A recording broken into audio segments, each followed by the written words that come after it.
Good morning बच्चों। आप सबका स्वागत करती हूँ। मैं शशि द्विवेदी और सुनाऊंगी एक बहुत ही मज़ेदार कहानी जिसका नाम है बंदरों का उपवास। एक बार एक बहुत ही घने जंगल में ढेर सारे बंदर रहते थे।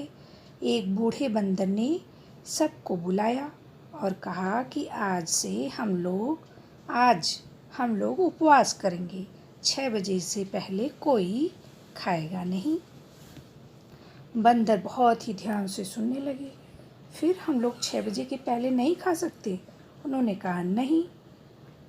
तो एक छोटे से बंदर ने कहा कि कोई बात नहीं, हम लोग 6 बजे से पहले नहीं खा सकते, लेकिन हम लोग अपने अपने केले लाके अपने पास तो रख सकते हैं ना।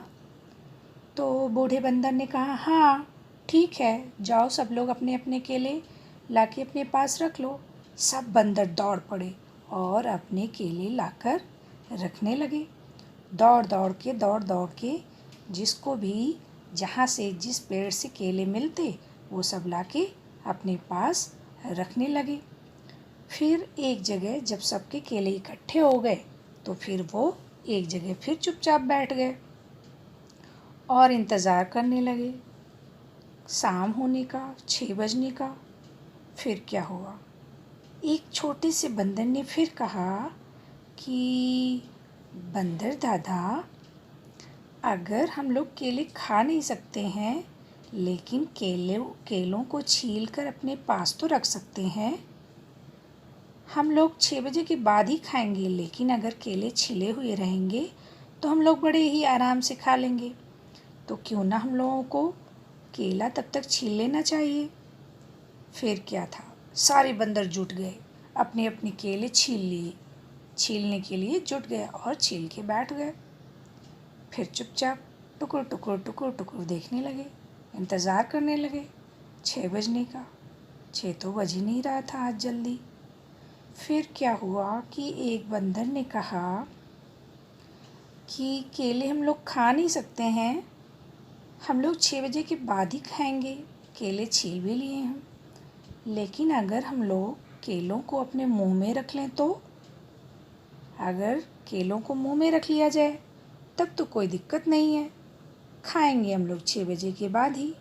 फिर क्या था, सारे फटाफट केले मुंह में रख लिए और फिर क्या हुआ, पेट में गटक, सारे बंदरों के केले पेट के अंदर। हो गया उपवास। ये क्या, सब केले तो पेट के अंदर चले गए। बूढ़े बंदर ने कहा हे भगवान, तुम लोगों के बस का व्रत रहना नहीं है तो छोड़ो, हम लोग व्रत नहीं करेंगे और मज़े से केले खाएंगे, क्योंकि जो हम लोगों का स्वभाव है वो तो बदल ही नहीं सकता। फिर क्या फ़ायदा इस व्रत का? अच्छा है कि क्यों ना हम लोग केले खाएं और मज़े करें, जो हमारा स्वभाव है उसी के साथ ही क्यों ना जिएं।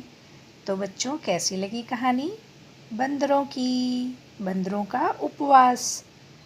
तो अच्छी है ना कहानी। फिर हम लोग मिलेंगे एक नई कहानी के साथ, बहुत ही मज़ेदार। तब तक केले खाइए और खूब खेलिए। Thank you, bye bye.